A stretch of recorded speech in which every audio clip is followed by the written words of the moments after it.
requires first understanding what a problem is, then trying to determine what your choices are and what the consequences of those choices might be, and then formulating some plan. It could be very simple or it could be very complicated for how you're going to try to move forward. And then you've got to convince other people, if you require their support, to join with you. And then you have to have the courage to actually do something. And at each step along that way, I think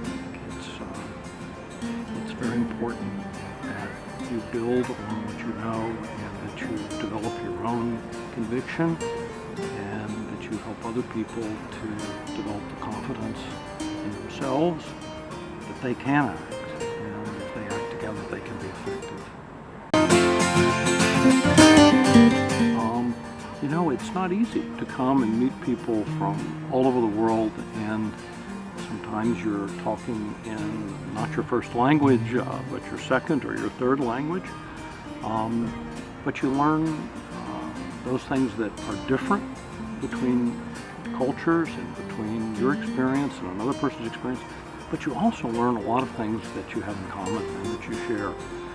And I think that experience creates a sense of confidence that I can make a difference. I can come up against other people who are very smart and very accomplished in their own right. I can hold my own. My questions are just as good as their questions, and my experience is valuable, and I have something to contribute. And I hope that all the students who come here, to some measure, finish the academy with some of that inside of them.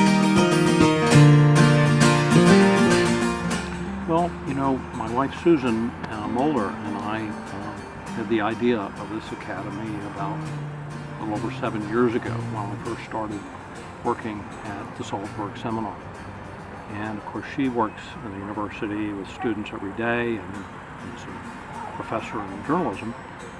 I had worked for almost 30 years in media, in journalism, as a manager, as a producer, a program developer. So for me, it was a good compliment. She understood the nature of learning and what students needed to have an effective experience. I had certain views about what media needed that it didn't always get, and how people could develop careers in media that would pay attention to the social impact of media, not just the money-making part or the career development part. So I think pooling our ideas together, we came up with this idea. Each year it gets a little better, I think. Each year is a little different, but every year has been very special.